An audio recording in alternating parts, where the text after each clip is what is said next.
Chat. Damn, excuse me. My fault, chat. My fault. And I got to sneeze again.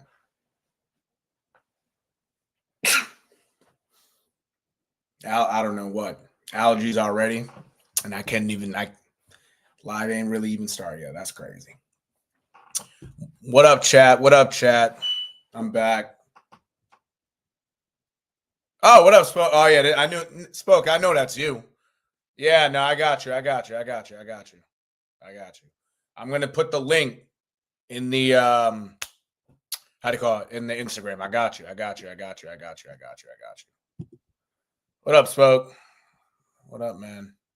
I got you right now, though. Don't even worry. I got you. Hold on 1 second.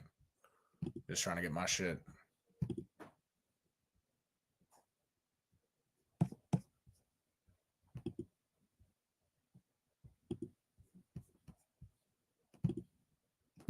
All right, I just put it in the IG. All right, word.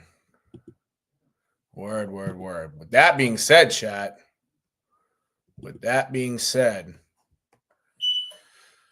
Since my boy's about to get on, appreciate everybody tuning in so far, but welcome to another edition of What the Hell Has Happened in Sports. It's your boy, the one and only NERO. I'm in here. My boy's in here right now. I'm about to add him to the stage. We lit. I got the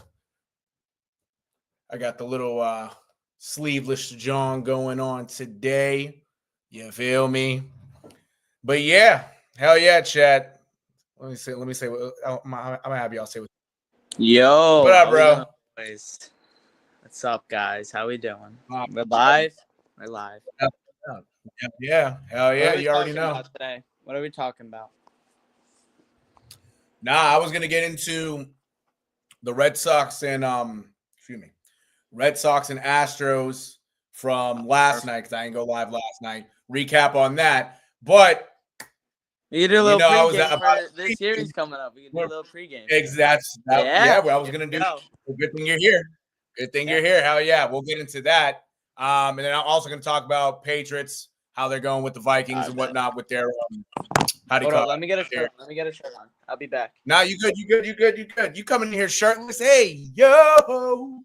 I'm playing, bro. He chilling now. Yo, listen. I was about to go to bed, but you sent that link, and I'm like, you know what? Let's just talk sports. Real quick before you go to bed. Hell yeah, I'm with it. Shout out to Amari in the chat. Appreciate you joining up, Brody. Hell yeah. What's up, Amari? Yeah, so no, Patriots, then after the Marlins recap, Patriots joint practices, what to expect for the game on Saturday afternoon against the Vikings, and then finally a little Celtics talk. But with that being said, chat, let's get right into it with the Red Sox. My boy's on here. Hell yeah. All right, chat. Yes, sir. Real quick, chat. 4-1 final last night. Hunter Brown got the win for the Astros. He's now 10-5 with a 2.45 ERA. Walker Buehler took the loss. Now 7-7 with a 5.43 ERA. And then Brian Abreu picked up his first save on the year. He's an acting closer right now as Josh Hader is hurt. He has a 1.64 ERA. All right. Actually, I have a little analysis for Walker Buehler right now. Oh, for real? Go ahead. Hell yeah. All right. So something I've been noticing, because the minute the Red Sox signed Buehler, I always thought that they were going to use him in the bullpen because that's what the Dodgers did in the playoffs. And honestly, in my opinion, it worked out perfectly for them. And Look at that. They won the ring. They won the World Series. So anyway, I talked to Amari about this, and he agreed. But Buehler as a starter, he kind of reminds me of Dustin May. They both can't go like those 6 innings. And if they do, they're at like 90-plus pitches. And it's just their stamina's off, their fastball's off, everything's off. So I always thought like Buehler was the bullpen guy. But the way Buehler is getting his outs is all by hard contact or by like sac flies or ground outs that lead to runs from third base. You know what I mean? Hell yeah. And it's just not good for the Red Sox to keep running with Buehler because Buehler, the more hard contact he's going to give up, the more situations he's going to enter later in the game. It's going to be very hard to get out of. Oh, for sure. Yeah, it's one of those things that ever since he came back from Tommy John, he just hasn't looked the same. And you can Absolutely even not. and like you said, Spoke, like with him, if he pitches 6 innings, if he pitches a quality start or just get to the 6 inning mark, he's at 100 pitches already. Yeah. I think he's only had one start this year that he's gone 7. And even that, yeah, he hit the 100 pitches mark in the 7th inning.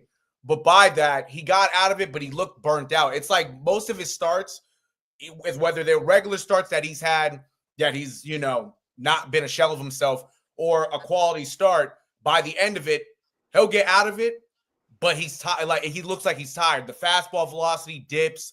He just gets lucky with some soft contact around the infield or some fly balls. But like, it's just he doesn't look the same anymore. I really think at this point, especially during crunch time, he's going to have to be a bullpen piece, if anything. Or who knows? He might not even be in the Red Sox playoff roster, to be honest with you.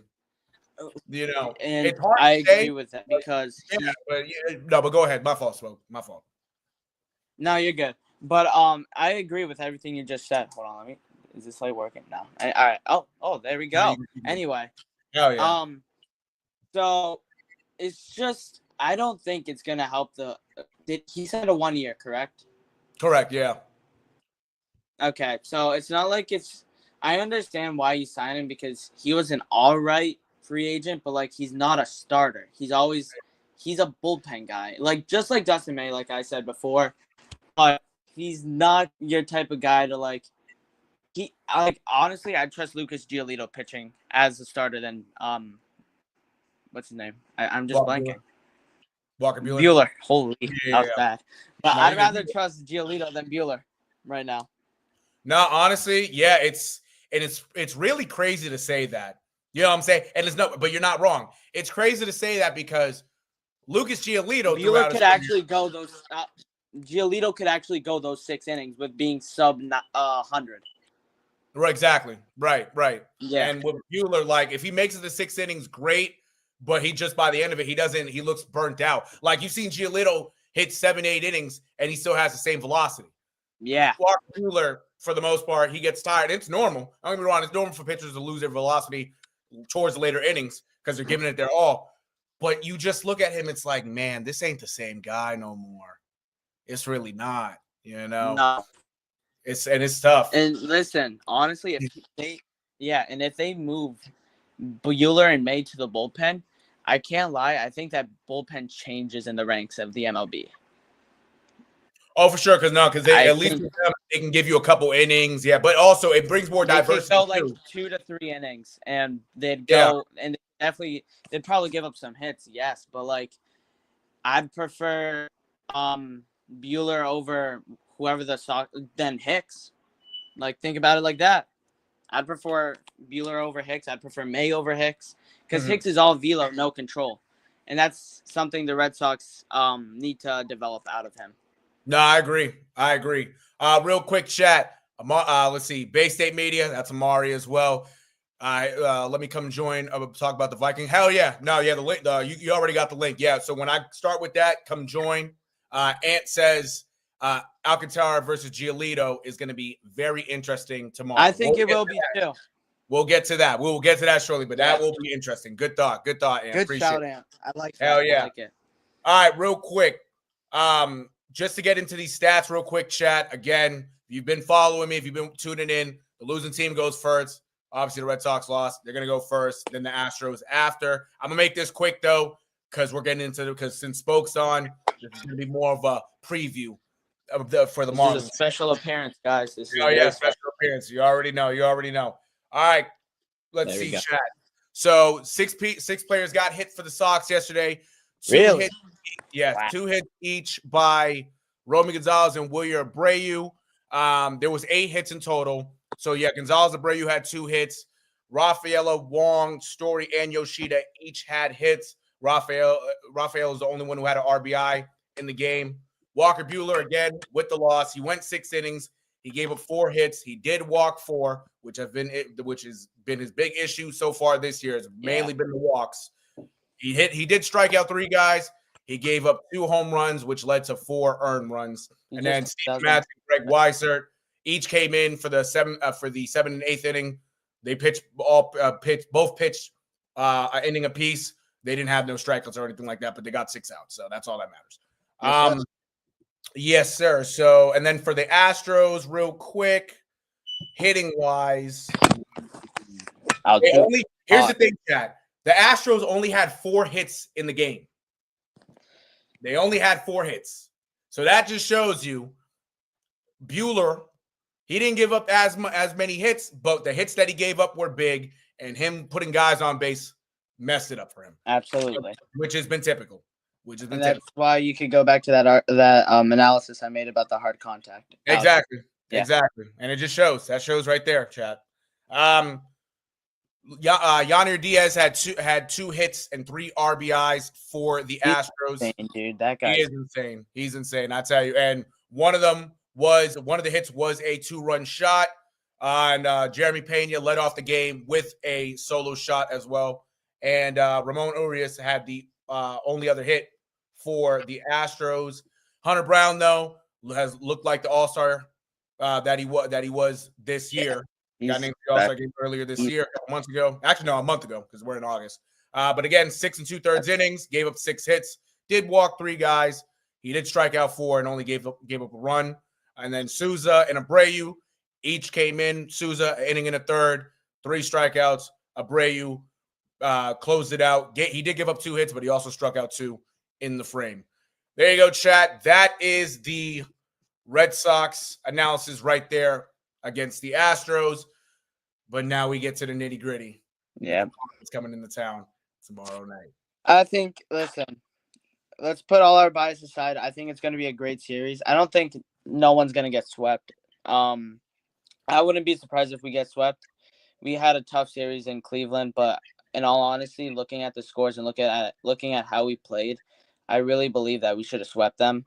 No, right. Cleveland is just I'm not a big fan of how they play baseball. I've never have been until like the Indians. I only like the way they played baseball when they were the Indians, but now they've always played stupidly. And you're going to be like, well, how can you play baseball stupidly? You get unlucky hits and then unlucky runs and then errors, and it's just stupid. And then it all adds up in the end. Right. I agree. I agree. Yeah, like the Red Sox go through it, and everyone goes through it, but it's like my friend calls it guard ball, and yeah, it's just really bad. But no, it is bad. Yeah, because I mean, earlier this year when we played the Guardians, actually, yeah, that's right, because we do play them soon again. But earlier this year when we played the Guardians in Cleveland, we took the series. We won 2 out of 3. But again, it was similar to the Red Sox issues from earlier this year, especially with the errors and things like that. But when it came to the Guardians, again, it was unlucky hits, the Sox making errors. Exactly. Came out of that, but then also it got in your favor in that series by taking those 2 games because of the same thing. Obviously, the Guardians giving up the home run ball, but some blooper hits. But for the most part, I agree with you because most of the time I do watch the Guardians, I do see a lot of blooper hits. Yeah, exactly. Guys that shouldn't be getting hits. If it's Stephen Kwan, if it's oh my God, bro! Stephen Kwan hit a single 77 miles per hour off the bat, and it resulted in him scoring. It was so stupid. Yeah, exactly. Like it's like how the fuck is exactly how the fuck is this happening? Exactly. Like how was that a hit? You know what I'm saying? Like, and especially a guy like Kwan, he just makes contact. Him and Luis Ariz are the same way because they just find a way to make contact, but it looks so bullshit. I think Kwan's a little bit better. He has more pop. He has more pop in the bat. He does. But anyway, let's move on. So, Sandy versus Giolito. I like that shout. So, Sandy, as we know, has been really struggling this year because they have switched him to a contact pitcher, which means you want him to get fly ball outs and then ground ball outs, and then it's stupid because Sandy's always been that strikeout type of pitcher, and which is why he won the Cy Young, right? And he did overachieve a little, yes, but he will forever be an ace because he's one of those type of pitchers. He's either a 1 or a 2. You cannot put him at 3. Right. That's like disrespect. But anyway, he still has strikeout material. It's just he could go the full 6, and I'm not worried about that. It's just if you're a contact pitcher, you're expected to give up base hits, and that's a scary thing, or loud contact, just like Bueller. But I wouldn't compare Bueller to Sandy. But like I said, it's going to be a weird match. I think it'll be high scoring because Giolito isn't the greatest, but he's inconsistently good, if that makes sense. Right. Yeah, like he could go 6 innings with no runs, but like 3 hits. Then the next game he starts, he could give up like 5 runs in like 4 innings. Exactly. It's weird, It is but weird. it's gonna be a very interesting matchup, and I'm excited to watch it because I've never witnessed Sandy pitch in my whole life in person, so I'm excited. But it'll be exciting to watch, and it'll be weird because you'll see a lot of offense in that game. No, facts. Real quick, looking at the chat, I'm going to put this up real quick. Ant said, I feel like the Marlins-Red Sox series will be interesting. I don't think it'll be a sweep. Red Sox win the series, but Marlins may be more surprising than what Yeah. makes it. That's a fact. I will take the Red Sox in this series. I do too. Only because it's, the Red Sox are my team. But at the same time, if it's a sweep, for at least for me, talk from a Red Sox standpoint, if it's a sweep, that's great. Obviously, we love sweeps. Of course. I'm going to say the Marlins are probably going to definitely take one this series. And I wouldn't be surprised if it's tomorrow's game. If they take a game, it might be tomorrow's game based on Alcantara pitching, but also Giolito might not have it. And I've done a little study, and Yeah. I don't know if it could go either. I'm like, let's say 65% sure on it, but I feel like Sandy pitches decently better at Fenway. So we'll see what happens. Oh, for sure. For sure. Now I believe it. Mm-hmm. Because I think it was 23. He pitched extremely well. Yeah. And that's almost when I think that was a series where Bayo almost had a no-hitter. Yeah, he did. The Marlins came up and won, I think, 2-0 to sweep. Mm-hmm. But it's going to be an interesting matchup. The Marlins are they like to fight, trust me. Mm-hmm. We were down by 5 runs tonight, but we were like, you know what? We're not going to leave Cleveland without making them tired, without getting deep in their bullpen, right?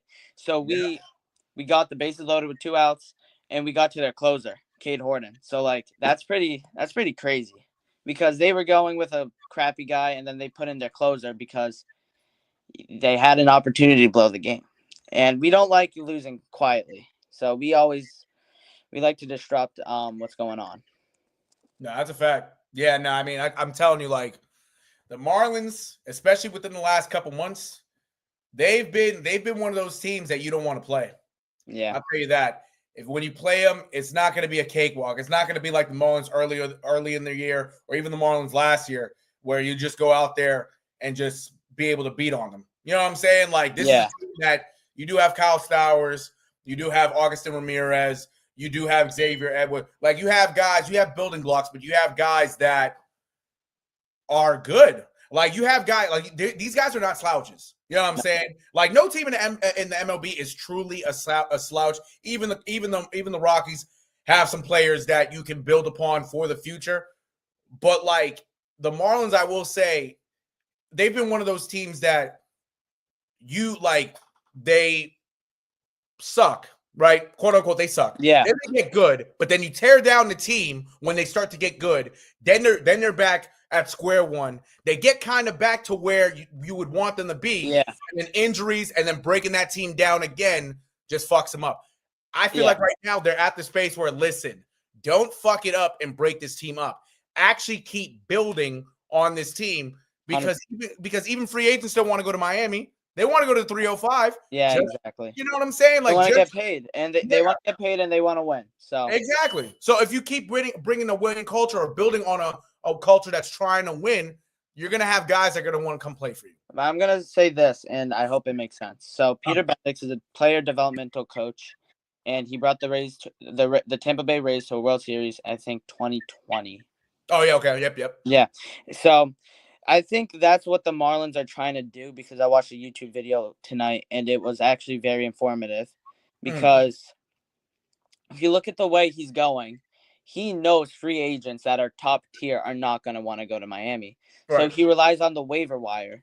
Yeah. And if you look at our team, most of our players are acquisitions from waiver, and he loves the Rule 5 draft. Right. So from what I'm seeing, we mainly go to the waiver. Like Otto Lopez, he was a waiver pickup. He got Mm, cut by the Jays and the Giants in the same mhm, year. We mhm, picked him up, and now he's probably one of the, in my opinion, he's definitely an underrated shortstop defensively. And mhm. offensively, he takes his walks, takes his time with his at-bats, doesn't swing at everything. He has the discipline, he makes the contact, and he has some pop. He's underrated. And that's a waiver pickup. Right. And you don't see that often from teams that are like big or small because because I think we did 6 waiver wire pickups, which is crazy because you don't see teams like that pick Mhm. up 6 players from waivers. Right. That is And that is type of crazy. Yeah, that's a fact. yeah, it's but I don't think we're gonna go from breaking down the team because I'm gonna quote it again. Peter Bendix, the GM, he said Yuri Perez, Kyle Sowers, Augustine Ramirez, and Ronnie Enriquez. Mm, Those are untouchables at the deadline. okay. At every deadline, you would see at least one of those players go. Right. They have years of control and they're good. Right. But this, in my opinion, it's a stepping stone where you are moving on from all that giving away Mm, to okay, we have these 4 players, we're gonna build around them, and we're gonna move on. We're right. gonna keep them because we got the control, we got the talent, we got everything, Right.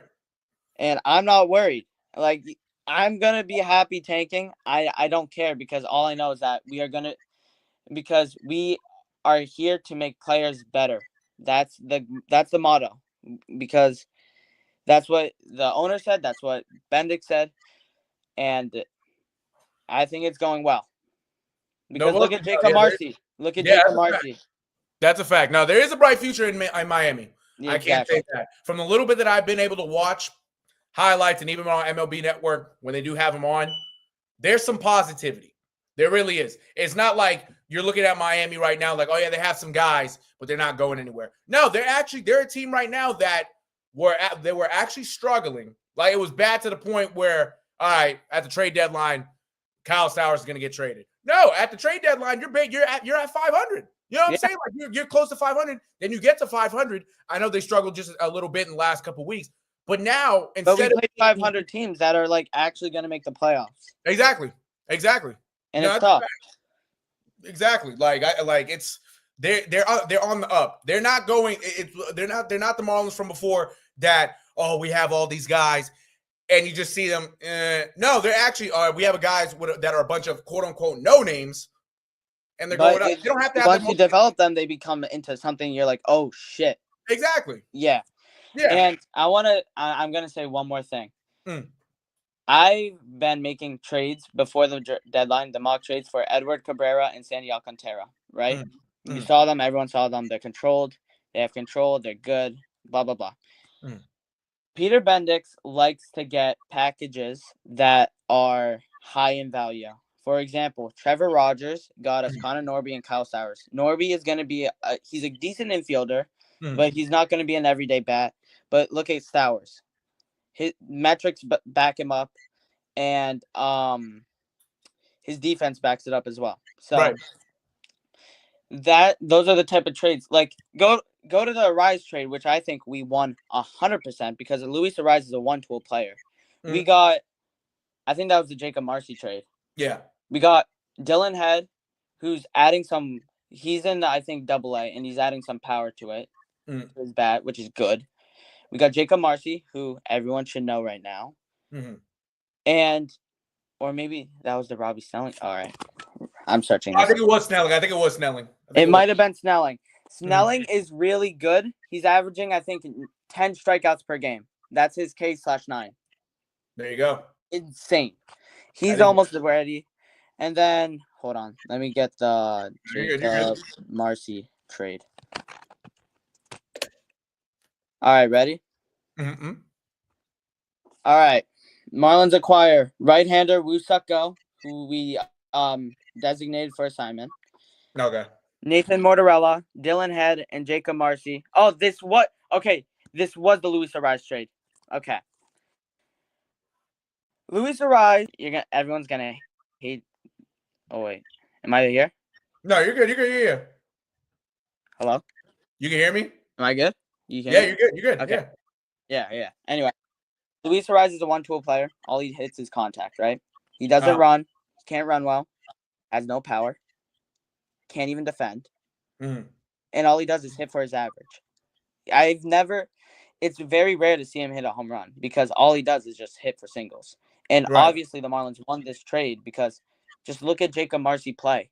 He's Mhm. he's going off. He's taking these at bats. Every at bat, it looks like he's been in the league for at least 10 years. Seriously, he takes his time, and then when he hits the ball, it's always something special. It's either single, double. I don't need to worry about it. I don't have to say, "Oh, this inning's over." When I see him No, at bat, right. I see. Oh, okay, there's a chance, and something special or something could happen here, Right. right? Dylan Head, he's very young, and he's developing well. I'm not worried. Wusako, we DFA, doesn't matter. We traded Tanner Scott and then Brian Hoeing for now. That was the Robbie Snelling trade. That was a win trade as well because Robbie Snelling is going to be. I think he's projected to be our third guy in the rotation in the year 2027 or 2026. And if you look at his AAA stats right now, he's insane. Like Mhm. straight up, he's one of my favorite to watch. So Peter Bendix likes high value packages, and that's why we overpriced players such as Edward Cabrera and Sandy Alcantara, and that's why Right. we didn't get anything back. That's my reasoning. You could say, well, you overpriced them. Yeah, we overpriced them only because we liked those high detailed packages in return. Right. And if you look at it in the past, they've always worked. We got Jazz for Augustin Ramirez and two other prospects that are coming up. Then we traded Jake Berger for like 4 prospects. And Jake Berger's struggling to stay in the league. I love Jake Berger, don't get me wrong. No No, disrespect. yeah. Shout out Jake Berger. Great guy. But you got 3 or 4 prospects for an aging third baseman. Yeah. Like that's crazy. You don't see that happen anymore. He's But on that's the why Rangers right now, right? huh? He's on the Rangers? Yeah. Yeah, okay, yep. Okay, yeah. I just had to make sure. Yeah. No, facts. I mean, yeah, no, when it comes to trades like that, obviously, if it doesn't work out, like, okay, in this sense for Texas, if it hasn't worked out for Texas, but it works out for you, obviously you win the trade. But you got to make sure on the prospects you get, they're quality prospects. It Yeah. looks like the Marlins have done their homework with these prospects because it always seems as though the Marlins, right, when it comes to their prospects, they might not come up to the MLB, might not debut immediately, but they actually take their time with these guys. But when they do come up, for the most part, they might not be, everyday player at first, but you see them gradually develop. 100%. You know Yeah. what I'm saying? You And watched it with Kyle Stowers last year. Kyle Stowers, exactly. when And we Kyle acquired him Stowers, at the deadline, right? He was yeah. missing at almost everything. But Mm-hmm. now if you look at him, he fixed his swing, he fixed his plate discipline, he fixed everything. And now Exactly. he's an all-star. So it tells you it's basically he's like a living example of what we're talking about right now. Yeah. And I will defend Bendix because he knows what he's doing. And No. he truly enjoys developing. And Mhm. I'm not worried about anything because he took the Rays to the World Series. And I'm not saying we're going to be World Series contenders, but I'm saying like our playoff contention year is coming soon Oh, for because sure. we are legit. Right. Right. Because honestly, at least right now, I can honestly say when it comes to the Marlins, that they're on they're on a trajectory, excuse me, You're going good. up. You know what I'm Yeah. saying? They're actually going up. A lot of these guys they have right now, they're still young. Besides Kyle Star, he's a little bit older, not old, but he, He's 20, I think he's 27, but like he's still yeah, producing, which is all that matters. right, exactly. And that was a win-win trade because Trevor Rogers right now is pitching insane with the Orioles. Yeah, Yeah. And all he needed was a change of scenery. You know Exactly. what I'm saying? Sometimes Like Sandy, I believe, needed a change of scenery. Yeah. But but it's not that we did up the price on him, but we do enjoy getting like 4 prospects in return that are high quality. That we don't care if they're in single A or if they're going to take like years to come up to the MLB, because we will develop them into something special. Look at who's an example? Edward Cabrera. He was struggling, I think, 2 years ago. Well, for 2 years. And our pitching development fixed him. Right. He shoved the Braves 8 innings, 11 strikeouts, and I think 1 earned run. That's insane. You can say what you want about the Braves right now, but that's still a legit team. Oh, for sure. They still got a bunch of all-stars in that lineup. They still do. Right. And they're banged up. Right. Their pitching is completely trashed. That's a fact. We like to take our time with developing, and they're gonna we're trusting the process because this is promising right now. It's very promising. No, as it should be. It should be. Quick chat check.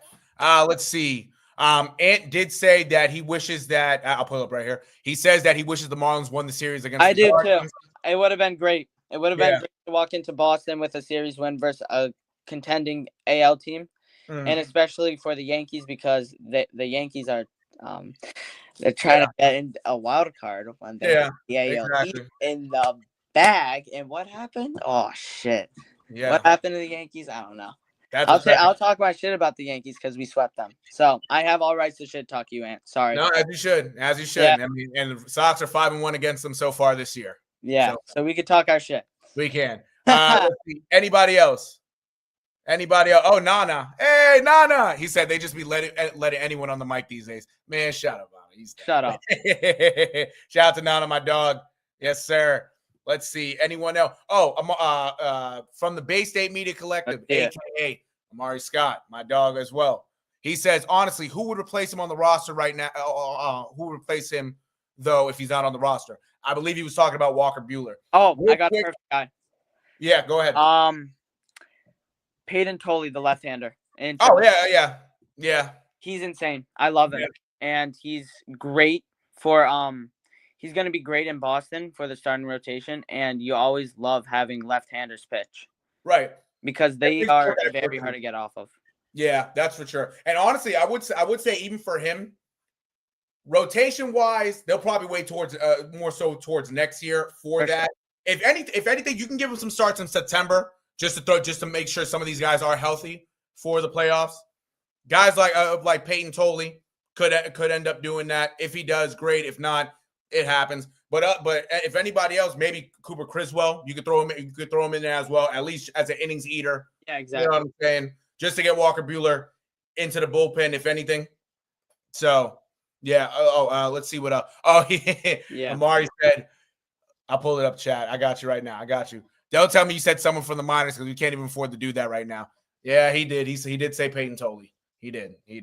If anything, Amari, if anything, for like as a September call up, just to throw in at the start a game or two, just to keep some guys fresh. Just playoff-wise, yeah, I wouldn't either. No bullshit. At least right now, gain experience. You know, I understand the risk of pulling someone up from the minors that is young because the Red Sox are pushing for the playoffs, and I did say in the offseason before the season started, the Red Sox will make the playoffs. I understand the risk, but I think Payton Pritchard is he's special, right? I do, yeah. Any chance you could pull up his background, like his pitch type, his scouting grades? Yeah, I got you right now. Because I will go in depthly about this. Let's see, scouting. I got you. Thank you, bro. I got you. Let's see. Okay, word. He has a crazy mustache. He does. He really does. But I respect it. Facts. All right, word. Right here. With the mustache, you talk all the shit you want. No bullshit. All right. Yep. Payton Pritchard, as you can see, chat, he's on the Worcester Red Sox right now. He did go up he went from all the way to the start of the year at single A, single A high in Greenville. So all the way to AAA by now. So he said That's impressive. You don't see that a lot from people. No, you don't, especially in a year span, in a season span. No, you really don't. Yeah. Really don't. Pull up his grades. Can you? Let's see. Yeah, it should be his grade. Oh, it just gives his mechanics, fastball, cutter. Yeah, let me see if I can grab grades. So go into just search up Red Sox top 30 prospects, and then you'll see him. Then click on it, and then it'll tell you scouting grades. Word. That's what I do for a lot of my research. Let's see. Is it this right here? Let me see if it's this right here. Oh, okay. Here you go. Yep. Got it right here. Perfect. Let's see it. Let me see. Oh yeah. Word. There you go. Perfect. This is exactly. Yep, okay. Scouting grades. So his scouting grades, and this is for pitches, Chad. This is for his pitches. So he throws a fastball, a slider, a changeup, a fastball, slider, changer. His fastball grade is a 65. That's very good. That's very good. Slider grade's a 50. That's fine. You could. He's. So left-handers always have. In my opinion, left-handers have issues throwing sliders because they're going this motion, right? And he could fix that up, and then the changeup that'll obviously come with, like, he's still developing. He's 22, wicked young. But if anything, that's your guy, because look at his control with his if he has a 50 grade slider and 55 control, that just says everything, because that thing has movement and it can reach in the zone like the corner. And then same thing with the changeup. He probably has to add. Wait, does it tell you the velos? Scroll all the way down. Yeah, I got you. Yeah, change up to 45. His velo. Oh, right here. I found them. Okay. So at TCU, it was averaging 95, and now it peaked to 99. So that's his fastball. Yep. And his fastball generated an unfathomable 46% swing and miss rate, which is huge at the start of the season. And then upper 80s changeup, which isn't bad. And then a mid 80s sweeping slider and fringy upper 80s changeup, like I said. Okay. So he has the swing and miss contact, which the Red Sox need because Walker Buehler is just not that. And another strikeout guy like Payton Pritchard would be huge for the rotation, because look at Crochet. You locked him up, and he's a strikeout guy. Bayo, another strikeout guy. Right. Totally just adds to the mix where you're going to be swinging and missing at almost everything.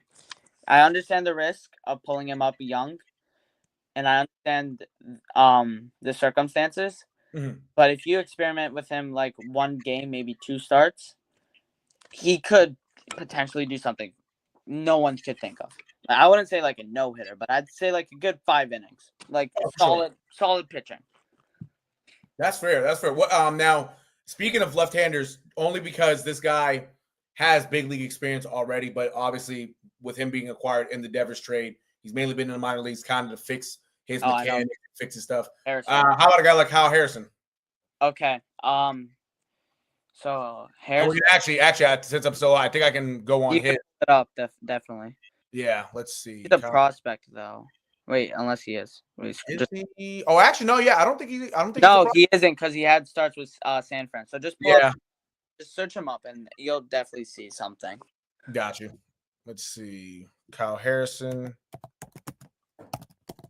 Right there. Let's see. Go to MILB, and then first one, right? Yes. And then you're gonna obviously press OK. I got you. And then okay, right there. Right. All right. Now scroll down to career stats, and then go to 2025, and then press the 2 teams, the arrow down. Oh, word. Yeah, I got you. Yes. Okay, so scroll down to Worcester. Perfect. So 3 wins, 2 losses, 3.48 ERA, not bad. Adjusting to the scenery, because going from the West Coast to the East Coast is definitely something crazy. Right. Much colder, and I'm not saying temperature, but it does affect baseball a lot. Oh, for sure. Hell yeah. Scroll up a little bit. Perfect. Stay there. Okay, so 9 starts. Inning pitched 41, 42 hits, 17 runs, not bad. 16 earned runs, 5 home runs. Okay, so 5 home runs and 2 home runs from AAA on Mhm. Sacramento. I believe that's Sacramento. Yep. That tells me he doesn't give up home runs a lot, which is good. That's what any team would want in their farm system or as a prospect. Okay, let's keep looking. Mhm. Strikeouts, he's a strikeout pitcher as well. 258, and that's a good whip, 160. Okay. He's developing well, and I will say that. And that's going to be perfect for the Red Sox in the future. And I could definitely, and I will say, he is definitely going to get a call up before Holy or anyone. Oh, for sure. Yeah, just because Yeah. of the experience. Yeah, He's experienced, and he has more of you probably want to trust someone older than a 22-year-old. exactly. No, that's a fact. That's a Mhm. fact. So yeah, no, that's right. If they had to do something, Amari, if anything, It'd be Kyle Harrison. it will be Kyle Harrison. It will be cool. It will be cool for Peyton Tolley. He'll probably still end up coming up in September. Just have some other arms, guys like him, probably Sandelin also. But in terms of a guy to start, yeah, facts. In terms of a guy to start, probably Kyle Harrison, if anything. But at the same time, Walker Buehler's probably he should still keep his spot because I mean you're paying a guy $20 million. So like, you know what I'm saying? Right. It's not like one of these guys that like, oh yeah, he has minor league options, or he's just one of these other guys. Yeah, no, it's Walker Buehler. It's still a 2-time All-Star. So I still believe that he should be moved to the bullpen, but it just help add arms to the Red Sox bullpen, and I'm sure you'd trust Buehler or May in the bullpen other than the other guys you have, right? Exactly. And they could eat innings. They could go 3 innings. So that'd be a perfect tactic in the playoffs. Exactly. What's the chat saying? You got any comments? So far since That's fine. Yeah, that's a lot. Definitely this Red Sox Marlins series is going to be a fun one to watch in person and at home. I also got the Red Sox winning 2-1, which is fine. Yep. But I hope we come up. I'm sorry, but I really hope we win. I feel you. Yeah. Yeah, it'd be nice. Sox got Giolito going tomorrow, Bayo on Saturday, and Crochet Sunday, chat. So Alcantara's going for the Marlins tomorrow against Giolito, like we said. Who's going on Saturday and Sunday? I think Jensen. Oh no, okay. Sandy game 1, Cal Quantrill game 2, and then Jensen game 3. Oh, okay. Yeah, I know. Not bad. Yeah. But like, if you're going against like Bayo and Crochet, obviously you're gonna get like outshined. But those guys they're decent. They're decent. I'm not. We're gonna have a good series. It's gonna be interesting. It's gonna be fun. No, for sure. I'm thinking about it. I just don't want to get swept. No, I feel you. I'll be at all 3 games, and that will break my heart. I just want to win one. I will be at one. I will be at one of those games, Chad. Which one? Sunday. Bet, bro. I'll meet up with you. Hell yeah, you already know. Yeah, no, I think Amari and is going to, I believe. So bet, bro. Yeah, shout out to Amari Scott. Shout out to Conron the Don. We'll be able to get so. It's gonna be a fun series. I got the Red Sox winning 2-1, but that's no bias. But with bias, I got the Marlins winning 2-1. But we'll see. We'll see what happens. Crochet's been a little bit iffy recently, but it'll probably be his bounce back game. I'm not gonna lie. No, exactly. Yeah. Sometimes you have an uncharacteristic start, but it's part of baseball. Sometimes with pitchers like him, you expect him every 5 days to go 6, 7, have between 8 to 10 strikeouts. That's what we all want that. But reality is, these pitchers are human like us too. Like all these games, you're going to have a setback in one of these games. You're going to have a game that it's not going to go great for you. And that just so happened to be his last start. But I'm confident he should do well, especially coming back home. So yeah, we'll definitely see what happens because Marlins probably. They will fight. We are the fighting fish for a reason. But listen, I wouldn't be surprised. I wouldn't be surprised if we have some good games. I don't see any blowouts happening. I think we're gonna have some tight games in the competition. It'll be fun. It'll be fun. Everyone's gonna love it. That's a fact. Everyone's gonna love it because the Marlins are going down without a fight. Mm-hmm. and we're That's a not. fact. We always I'll like. give that to y'all. I'll give that to y'all for sure. Yeah. Hell yeah. I definitely want to talk about one player on the Red Sox, and everyone knows him, Roman Anthony. That guy, Tell you that. I'll tell you that much. That's a fact. he is raking, and he owns Houston, I will say. But even though they didn't win, but that guy is insane in that park. Anthony's special, and he's locked up. If you want to talk about the contract details, we could do that real quick, and then you could talk about football. Oh no, you're good. Yeah. So I know the contract wise, right now, I believe it's 8. What is it? 8. I know it's 8 years. I'll pull that up real quick. Chat. Roman Anthony. I believe I want to say I believe 8 years, 130. I want to say that could go up to 230 by the end of his contract. Let me see. Roman Anthony contracts. Getting paid though. He is still getting paid. It's still a hefty contract extension. Yep, 8 years, 130. Yep. And it could go up to 230 by the end of it. Yeah. So what do you think? Good investment. I think so. Take away good. Great investment. Listen, the Red Sox have previously known to let that talent go. With Mookie Betts, with Xander, with etc. You could go on. Oh, right? for sure. For sure. But they're not in the Marlins situation, but you could see changes going on about them holding on to those contracts and to those players that are going to be beneficial for the next 5-10 years, you know? And it'll definitely help, and it's definitely going to help the Red Sox future. And I hope Mayer also gets locked up as well.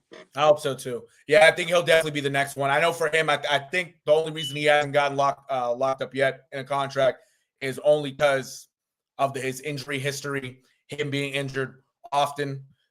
But at the same time, with his qualities, he's a great defender. He can hit. He has honestly, he has one of the prettiest swings on the team. So he just has to be more consistent batting wise. But when it comes to fielding, man, that boy can field. That boy is he might end up being a Gold Glover sooner than what we think if he stays out. That'd be cool. That's actually a take. That's an underrated take. Hot take, I'd say, but good take. And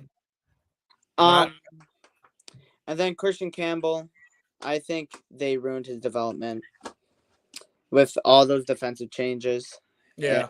Fucks with your head. I've been through it. I'm sure a lot of other people have been through it in their athletic career. Mm-hmm. A lot of position changes will fuck with you mentally. You get settled with that, but then the next day you're like, oh shit, I gotta learn this real quick, and it stresses you out. Then he was having a great, I think it was May, correct? Yeah, he won Rookie of the Month in April. It was early in the season.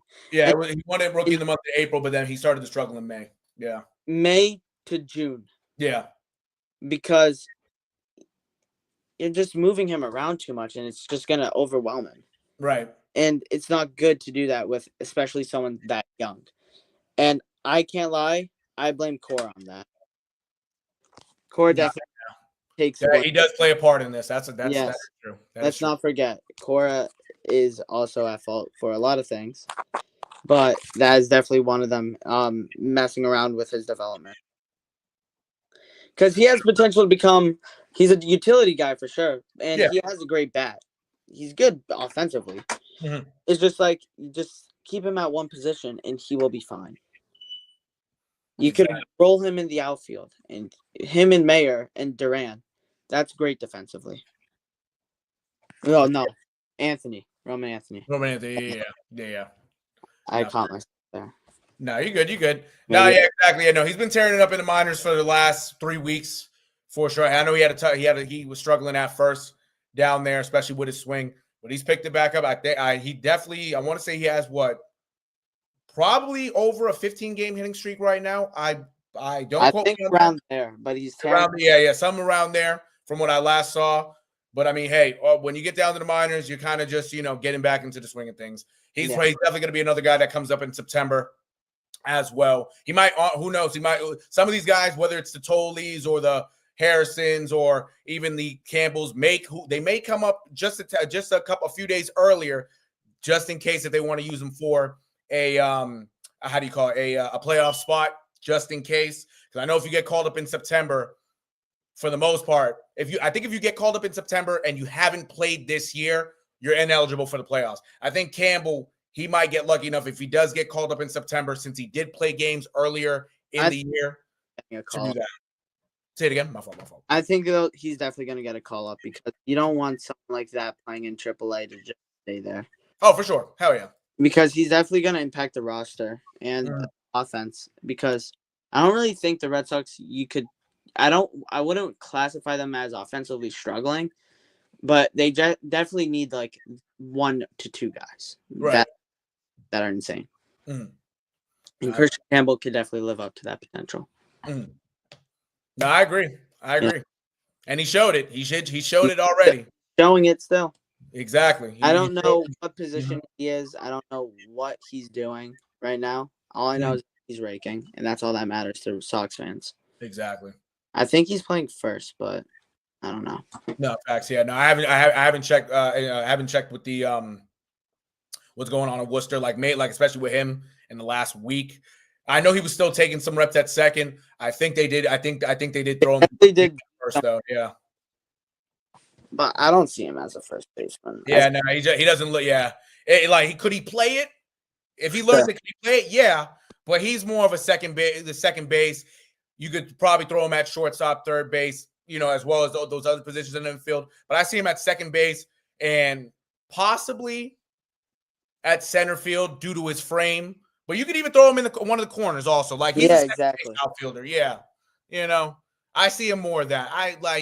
I don't see him as a first baseman. But yet again, you could also put him in trade talks because the Red Sox have such a huge surplus in outfielders. That is true, yeah. That is true. I wouldn't want the Sox to give him up because he's so good, but you could get a nice haul for him. Oh, for sure. For sure. So there's always possibility to anything, but I don't think Breslow is that stupid. Trade him away. Exactly. No, I think Breslow picks and chooses the cards he wants to deal. But so far, I can say the cards that he has dealt and has gotten back haven't been that bad. I'll give him that. I think, well, the Red Sox, I think, won the Devers trade because Devers and the Giants are just awful. I don't know what's going to happen with Devers because he's not playing great. Like, he's not his former self. He's changed.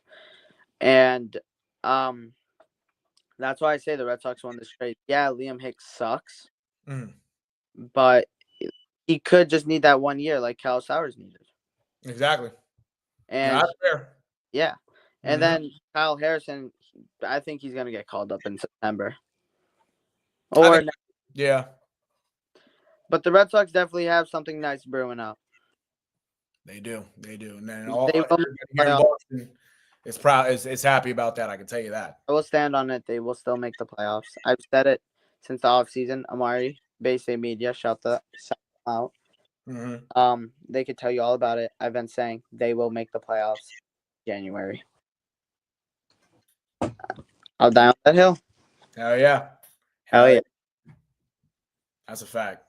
Now they're in a good spot. They just got to keep winning. That's all. When it comes down to making playoffs, going to the World Series, you got to win games, man. You got to win games. That's the most important thing you can do. Win games. Exactly. Whether they're great wins, blowouts, slugfests, or just performances that are ugly, but you still get it done. All that matters. At the end of the day, is you win the game, however it may be. It's not a point system. It just wins. Exactly. That's a fact. Other than that, chat, in terms of the Sox, hey, Spoke said it too, as well as me. He has the Sox winning the series, but it ain't gonna be easy. It's not gonna be no cakewalk. Tell you that. No, tell you that much. It's not. It's not. And I can honestly agree. I can really honestly about the Marlins this year. I can honestly say that this is a far better Marlins team that we've expected, but it's also a far better Marlins team player-wise and young guy-wise that I've honestly seen in a few years. You know what I'm saying? So they're on the upward trajectory. I will give them that. I'm gonna send you a video. Check your DMs after I get off. I'm gonna send you a video. I want you to watch It's about the GM for the Marlins, and you're gonna be like, "Oh shit!" You're gonna blow your mind. Trust me, it's gonna blow your mind. Hell yeah. Nah, send me that for sure. For sure. Yeah, I will. Say that. Is that all? Is that all we covered? Yeah. For the most part, yeah. Baseball wise, yeah, that's it. I was about to move on to football. All right, bet. Hell yeah. Are you joining right now? Let me see. Yeah, let's see. Did he? Oh no, he's not in here yet. Nah, if you want to tell him to join, tell him to join. All right. Yeah. I was probably gonna go because like it's almost 12 o'clock. Oh no, yeah, no, you good. No, yeah, no. If anything, no, yeah, I'll give him. I'll text him I'm gonna DM you that link. Thank you for having me. for sure. Yeah, you already know, bro. Yes, sir. Have a good one, and Yes, I'll sir. probably just watch the rest. You know. Oh no, for sure. Hell yeah. Yeah. Hell yeah. I'll see I ya. appreciate you coming on, bro. Yeah, no, Dude, come in, of course. come on anytime. You're always welcome. Thank you, man. No, for sure, for sure. See you, brother. All right, chat. Shout out to Spoked. Shout out to Spoke. I tell you, obviously Spoke is also part of the Bay State media. This is actually his first appearance on this channel. First appearance on this channel. He does he's in the baseball and also hockey, but baseball season is the season. He's in the prospect reports. He's in the minor leagues. His favorite team is the Marlins, as you may have noticed. He does a lot. He got a bright future on him, especially doing stuff like that and the stuff that he does. You can catch him on Instagram. I'll put at the end of this. I'll put his link in the description. That way y'all can follow him, check out his stuff. He's a cool kid. Cool kid. Chat. Before we move on, though, chat, I did get a call by one of my associates. You'll hear the voice and you'll know.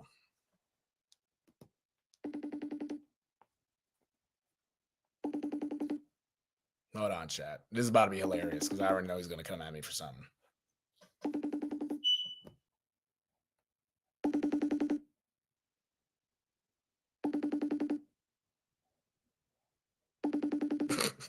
I know he's upset. He was texting me. He was texting me. I know he's upset because I didn't pick up. He was texting me. I know he was upset I didn't pick up, bro. I'm going to try to call him one more time. Let's see.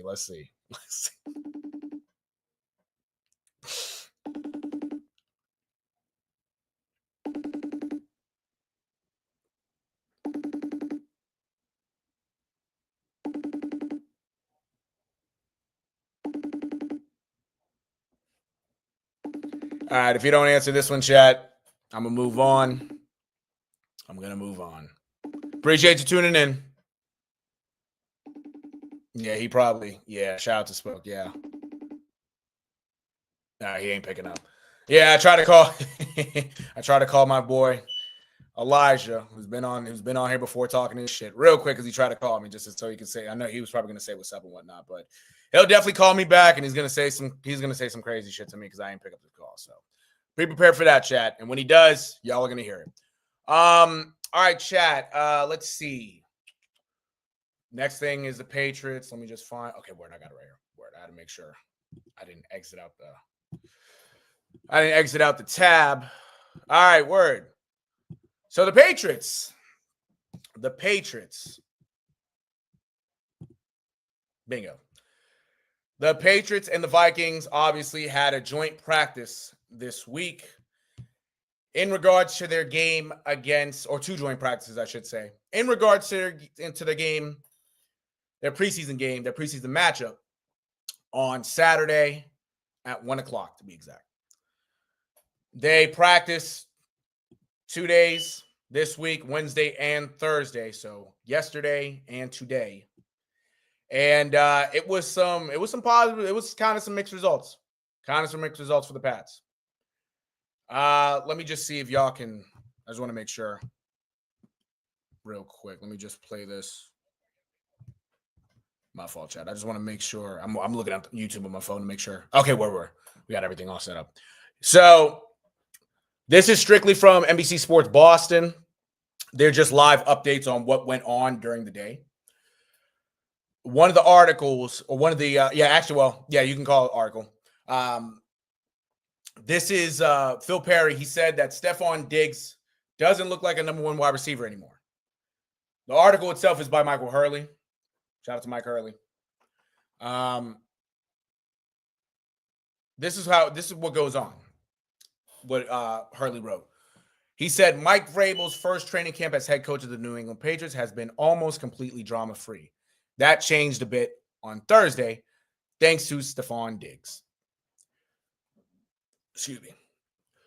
The veteran receiver played coy in an interview with Diana Rossini, unwilling to say whether or not he plans to be available to play in Week 1 as he continues to recover from a torn ACL he suffered last season. Phil Perry asked Vrabel about those comments on Thursday morning in Minnesota, and Vrabel was very much not interested in entertaining the question. I can't play the video for you because I'm going to get flagged. Let me exit out this because I don't get flagged because somehow, somewhere I'm going to get flagged. I'm going to read it. I'm going to read this quote like Vrabel actually said it just to give you a glimpse of how annoyed he was. Did you really believe that, Phil? I mean, you're a smart guy. I don't know where you went to school. It wasn't Ohio State. But you really believe that? Do you really believe that, Phil? Or are you just trying to bait me into something? A clearly perpetrated Vrabel said, excuse me. Yeah, I tell you, Phil Perry, and he's a great analyst. He is. But when he asked that, once I saw the video of how it was asked and how Vrabel came at him and, answered his question, I honestly said in my head, I'm like, Phil, you really think Stephon Diggs isn't going to play Week 1?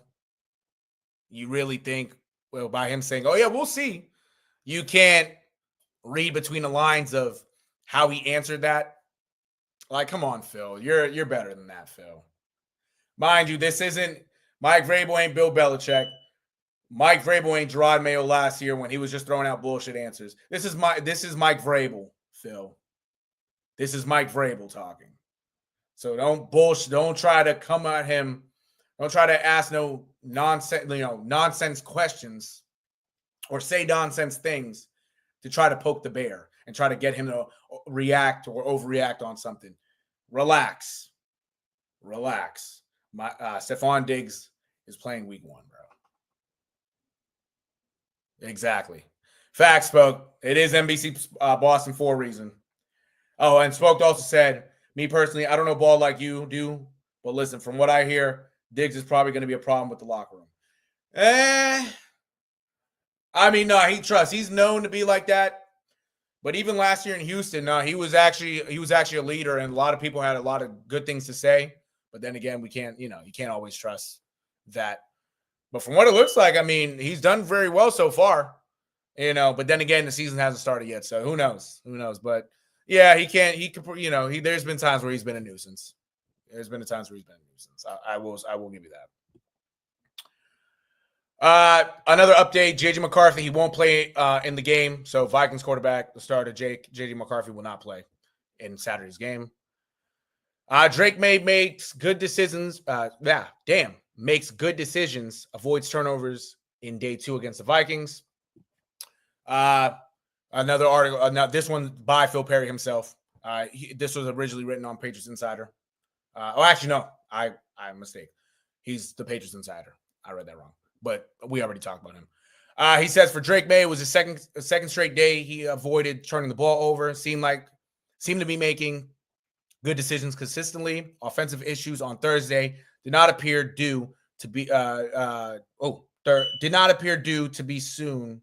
Oh, I'm reading this wrong. I'm sorry, chat. Offensive issues on Thursday did not appear due to the soon-to-be 23-year-old's play. Thank you. I apologize for that. His final tally on the pressure-filled day that featured plenty of red zone work, 7-12. He did get 7 sacks. Like, they did sack him 7 times. 4 scrambles, 1 false start. Yes, the offensive line, obviously with this Vikings defensive line, has struggled. It was expected. Mike Vrabel linked with Justin Jefferson. They said, hello, I can't play the video. I'm going to get flagged. Rocky in the practice. I will say in this video right here, I can't play it. Last play of practice, the drive itself, they were doing a 1-minute drill. Drake May was getting butchered in terms of the defensive line. Actually, was it the defensive? Yeah, I can't play the video, but regardless, it was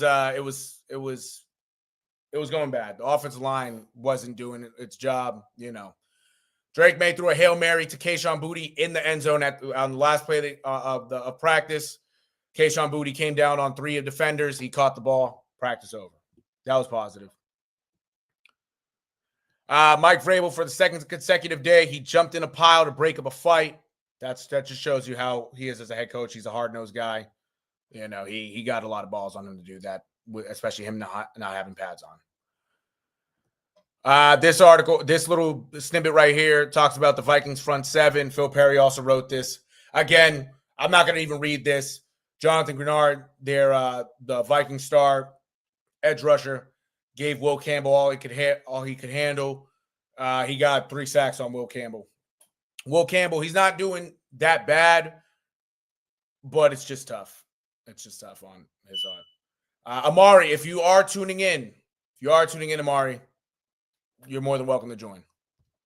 You're more than welcome to join. Just to talk about this real quick. I'm not going to spend too long on it, but I will be on tomorrow as well. Or actually, it's almost 12, so I will be on later on Friday. So, yeah. If anything, we can talk about it then also. But, yeah, Campbell struggled. Ben Brown, he was inserted at left guard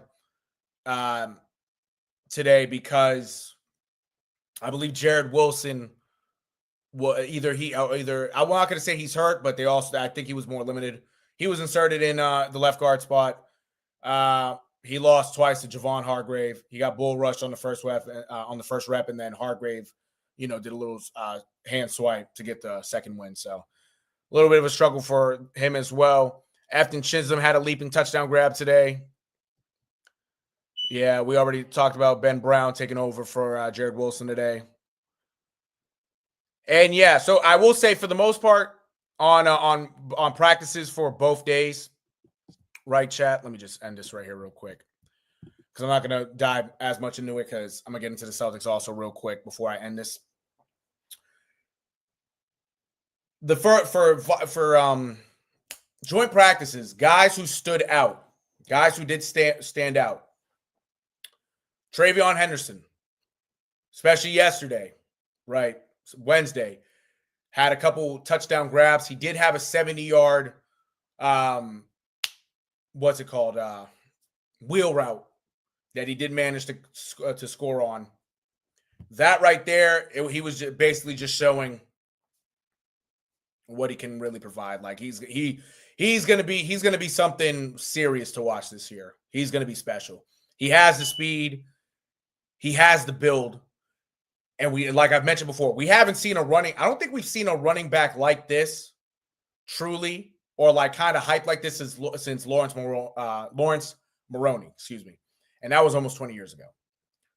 He's naturally just a tad bit smaller than Maroney, but he got this, and he can run like he can run like a bat out of hell. I tell you, he's special. He's gonna be special. He's one that stood out. Drake May has stood out as well. You can tell there's more of a gel with that offense. Afton Chisholm continues to prove why he should be on the roster. Mac Hollins has done well. Stephon Diggs has done well, but you can kind of just tell that he's not Stephon Diggs from 5 years ago. He's a little bit older, you know what I'm saying? But it's not like Stephon Diggs isn't a guy that you can't throw the ball to anymore. No, he's going to be able to do his thing this year. Kyle Williams, I will say it's been hard for these quarterbacks to get him the ball, especially Josh Dobbs. Hopefully that changes by the end of training camp going into week 1. Other guys on defense that have stood out, especially Wednesday's practice for sure. I read a lot about the defensive line wrecking havoc, i.e. the likes of Harold Landry, Keon White, Milton Williams, Caleb Chason. I didn't really hear much about Barrymore. I don't think Barrymore was really participating as much. But, yeah, no, I tell you that defensive line for the Patriots is way different this year. There's a lot more spark in it. I'll tell you that. Kyle Duggar. That's the thing. I can't play the clip because I'm going to get flagged. Kyle Duggar, for y'all who don't know, for Pats fans who don't know, Kyle Duggar has been moved to the second team. He's been moved to the second team. And the way how Vrabel put it, it was, basically he's still trying to learn the coverages and whatnot. And it's one of those things that's like, it's hard for a player to hear, but he basically kind of just told him, like, yeah, like right now we don't see you as a starter. And it's Kyle Duggar. And Kyle Duggar has done some good things in his first 5 years here. But after last year, him struggling with his ankle injury, just like coverage-wise, he hasn't looked the same. He really hasn't. Vrabel has even mentioned that they might try to work him in more into a linebacker role as well. But when Jabril Peppers isn't practicing and you have Jalen Hawkins and fourth-round rookie Craig Woodson starting, that just it don't look right. It don't look right for you. It really don't. It don't look well. I'll tell you that. I'll tell you that much. But yeah, Amari, if you are tuning in, the link is in IG. Join up. Or if you need me to send it to you, I'll send it to you. I got you. Just hit me. Just hit me real quick. I'll wait a couple minutes. But yeah. But yeah, chat. I'm gonna just wait a couple minutes for Amari. Talk to me, chat. If you're tuning in, say what's up. Say what's up, chat. Say what's up. Say what's up. I just got to check something on myself real quick, though. I do appreciate everybody for tuning in today. I do. I got a lot of heads actually tuned in. How's my day? My day was smooth. I worked from 11 to 7. Got home, ate, relaxed a little bit, watched some TV, jumped on here. Probably once I'm done here, I'm probably going to hop on some college football 26. Probably do that to end the night. How was your day, Spokes? How was your day? Appreciate you asking, by the way, Spoke. I do. I really do.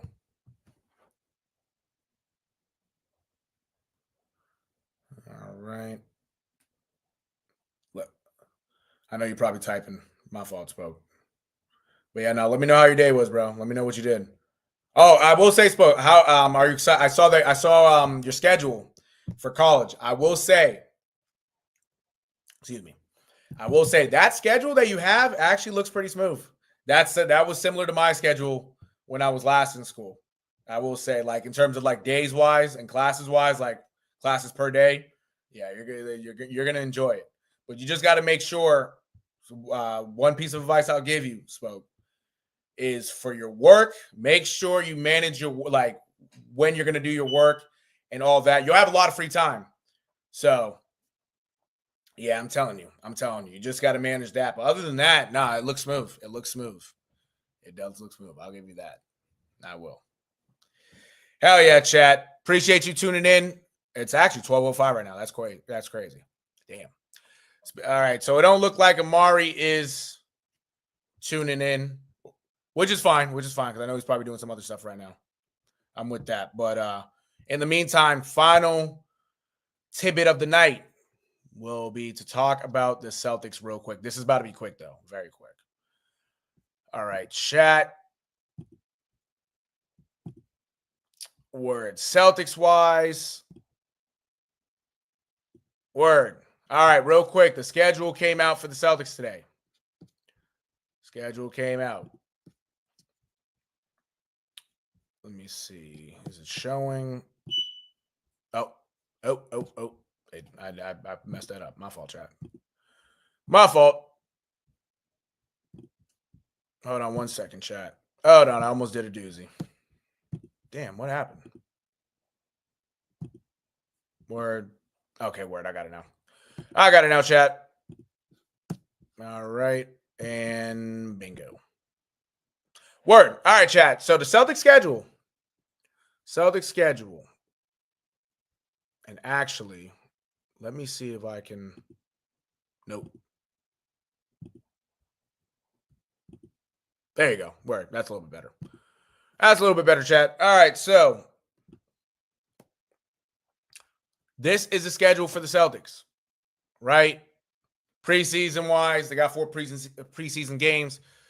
First game of preseason is against Memphis. Second game, Toronto. Third game, Cleveland. The fourth game, Toronto. So they got 2 against Toronto, a home and away. But they also play Memphis and Cleveland. Not bad. Only preseason, though. They do start out game 1, opening night for the Celtics, is against the Philadelphia 76ers on Wednesday, October 22nd. Wednesday, October 22nd. Excuse me. Almost said that, butchered that. It's at 7:30 p.m. They also, in the first few games, take on the Knicks. They go on the road against and play the Knicks in New York. They also play Detroit, New Orleans, Cleveland, and Philadelphia. Again, the Knicks and the 76ers are both on Prime.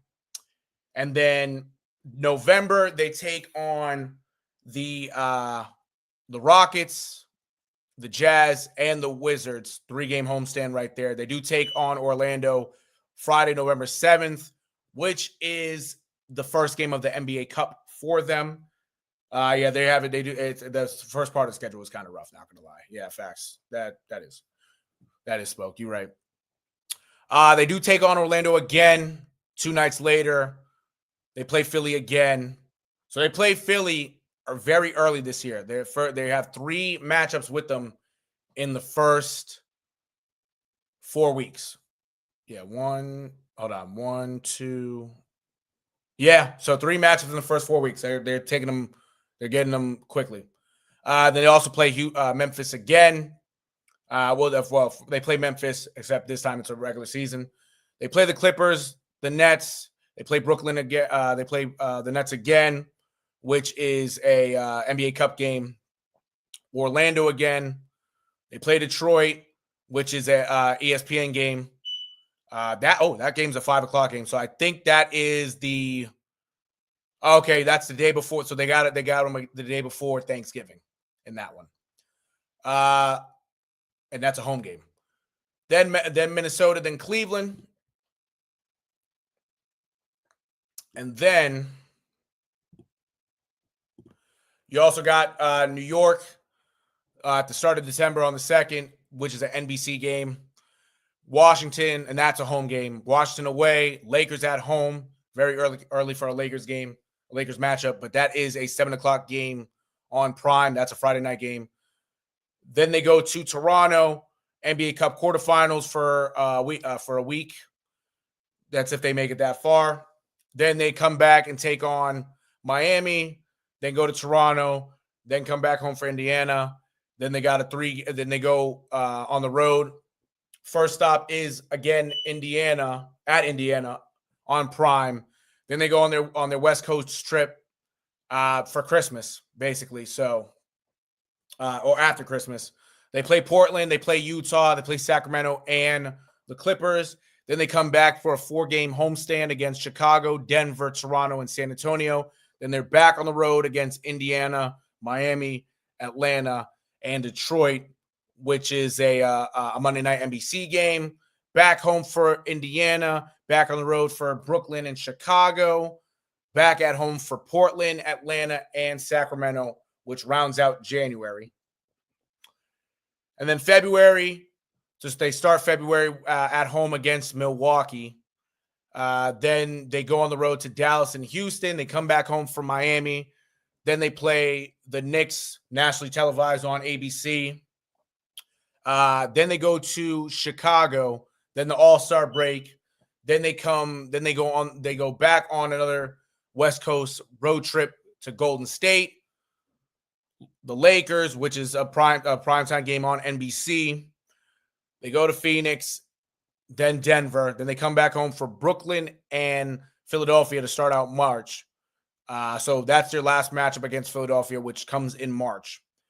Then Milwaukee going on the road to Milwaukee, which is a Peacock game. Back home for Charlotte and Dallas. Back on the road for Cleveland, ABC game. Back on the road again, still on the road for San Antonio and OKC. Then come home for Washington, Phoenix, and Golden State. Back on the road for Memphis. Back home for Minnesota, which is also an NBC game Sunday night. then OKC, then Atlanta, and then the last part of the season on the road against Charlotte and Atlanta. I'll go through the schedule again in depth later on. But yeah, it's a little bit. Oh, actually, that's March. Excuse me. It's not, the season's not over yet. I forgot about April. Then April, on the road against Miami and Milwaukee, back home against Toronto and Charlotte, back on the road for against New York, and then their final 2 games of the season are at home against New Orleans and Orlando. So there you go. So yeah, no, it is going to be a little bit of a rough start of the season for them matchup wise. They're taking on some playoff teams, but they're also taking up some teams on up and coming as well. Spoke said, "Hey, they're in Boston on my birthday, April 10th. Hell yeah, April 10th. That's a good birthday. Hell yeah. Oh, you should. Hey, you gotta go to that game, however you can, whether it's with the fam or with some buddies from when you meet at school. Slide that game for the B-Day, bro. Hell yeah." But that's it for the schedule wise. Yeah, I'm excited for the season. Hell yeah. Oh yeah, Smoke also said Embiid's as a lazy ass MF. Yeah, that's a fuck. That's a fact. But no, the schedule was kind of fucked to start out the year. Schedule is kind of fucked.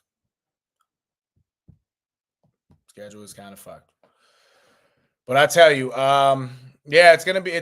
I'll go more in depth on it, but yeah, without Jason Tatum, you see the Celtics are not getting as much primetime love, which is fine. This is more of a gap year, I should say, as Brad Stevens quoted. But yeah, but speaking of gap year, though, some exciting news. And this article kind of got me a little amped. I'm not gonna lie, because I'm happy for this guy. I am happy for this guy, indeed. Word. So this is on the sportsillustrated.com. The Celtics in terms of excuse me, it's on Sports Illustrated. Damn. It's on sportsillustrated.com, but it's the Celtics page. That's what I meant to say. This article was written by Ryan Stano. And it says Celtics plan on starting breakout guard next year, over $100 million addition. And you know what that means? It says, to start out the article, it says the Celtics will have 3 new starters next year. Tatum is out with a torn Achilles. We know that. Drew Holiday and Kristaps Porzingis are in different spots. Yep. They also acquired Anthony Simons in return for Holiday, so they have to figure out how to use him in part of the backcourt rotation. Yeah. Celtics still have Derek White on the team. We know that. Now, it goes down to the good part. The Celtics continue to try to find a new home for Simons. Simons, excuse me. If they can't, it seems that they have a new plan for it seems that they have a plan for the new backcourt. To no one's surprise, the Celtics will start Payton Pritchard at point guard next season. They will also use Anthony Simons off the bench. Hey, Payton Pritchard is finally long overdue, but he's finally going to be a starter. I'm happy for him. Pritchard has long been seen as a starting point guard of the future. He has shown that he has the ability to score almost at will, especially when he gets hot from outside. That's a fact. I'm hyped for Simons too. I really am, Spoke.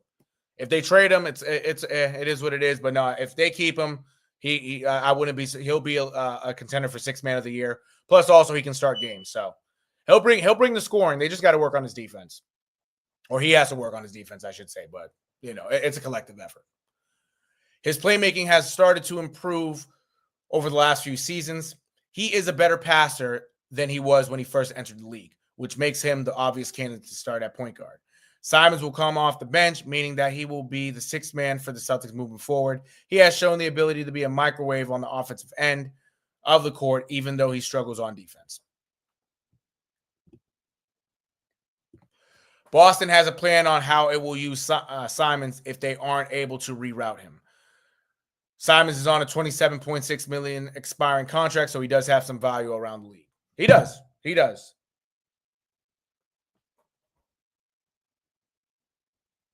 Telling you. The issue for Boston is that the rest of the teams around the league know the Celtics are trying to shed salary at all costs. So they are trying to extract some draft capital in addition for Simons. Brad Stevens' willingness to part with the draft capital might determine whether or not Simons ever plays a single game for the Celtics, or if he's moved to a new destination before next year begins. Yeah, we'll see what happens with Simons. If we keep him, I'm with keeping him.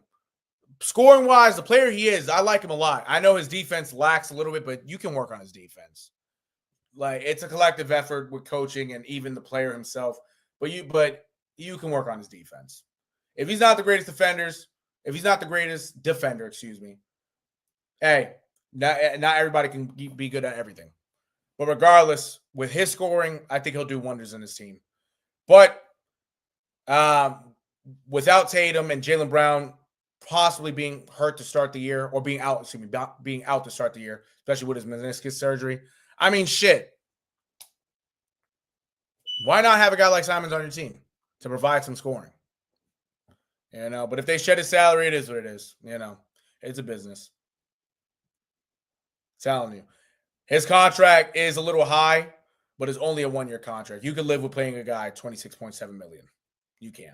You're already paying two guys $300 million and Derek White over $150 million. It's only $27 million for the year. Come on, And defense is learnable. That's a fact. That's a fact, Spoke. That is a fact. That is a fact. But with that being said, chat, since it is 12:19, been on for almost an hour and 30, it's about that time. It is about that time. Appreciate everybody for tuning in. Say what's up. If you just tuned in, say what's up real quick. Say what's up. I'm going to try to call this individual, my guy Elijah, one more time. I know he's mad at me. I know he's mad. You might get some content chat. You might hear some funny shit. He said that's what happens when shout out to Spoke. Let's see what he said. He said that's what happened when Spoke's on. And that's a fact, bro. Elijah, they can hear you. Go ahead, talk to me. Yo, chat. Tell this nigga to take a break. He's not making no cheese off this. Damn. You heard him, though. That's a fact. No cheese ain't coming in yet. That's a fact. It's a fact, chat. Nah, I'm joking. Now, what? I was calling you to show you that my brother got me right to go see Shadir. Really? He got me right to go see Shadir. Hold on, show the chat. Hold on, leave that.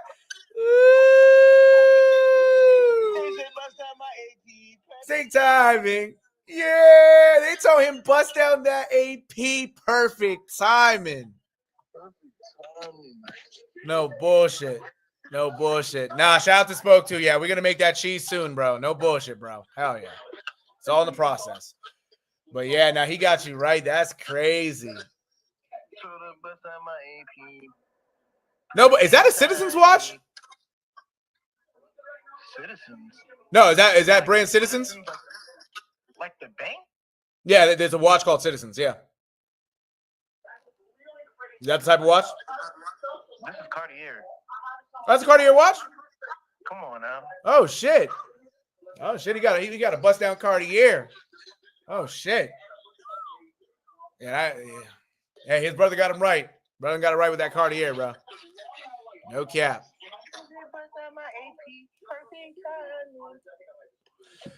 But yeah, chat. No, with that being said, with his bust down my AP perfect timing, and he got you got a new little bandage for the wrist also. Woo! You got his brother got him right. He said, Spoke said, I wish my brother would do that. Hey, you better tell your bro to get on that, bro. Tell him to treat a bro right. No bullshit. It all pay off in the future, bro. No cap. Tell him. But yeah, Chet, that's about it for me tonight. I'm about to hop on that College Football 26 with my man Jordan Pomalis. All right, running back chat. And by the way, Jordan Pomalis, that's a fictional person. I don't know that person. I just made him up. Anyway, chat. Anyway, chat. I'm going to catch y'all later on because it's already after 12. I'm going to catch y'all, chat. You be easy. Spoke, if you're still in the chat, say good night. Good night to you if you ain't say it yet, but good night to you, Spoke. Tune in tomorrow. Bay State, shout out to the Bay State media for tuning in when they did. Shout out to Elijah. He tuned in too. Y'all might see me this week. New location. There's gonna be another stream going on. Might be a new Yeah. We'll keep quiet on that, but you might see something special happen. New location. You might see the OG location, chat. If y'all don't know, y'all gotta tune in. Y'all gotta tune into the old shit. Because the old shit is still the new shit. Because y'all ain't seen nothing yet. Good night, bro. Good night, Spoke. Hell yeah. Tune in tomorrow. Bay State Media, appreciate you. Shout out to Spoke. Shout out to Ant. Shout out to Amari for tuning in. Shout out to Nana. Nana even tuned in too. He wanted to talk some crazy shit. Yeah, Nana was in here, bro. Nana was in here. He said they let anybody grab a mic. I was about to slap that little nigga. No bullshit. I was about to slap that little nigga. Nana, if you see this later, if you tune back to this, tune in right now at the end. Play the video all the way at the end. Because honestly, when I saw that comment, Nana, I was about to no bullshit, nigga. But yeah, chat, we off this bitch. I'm going to catch y'all later. Peace.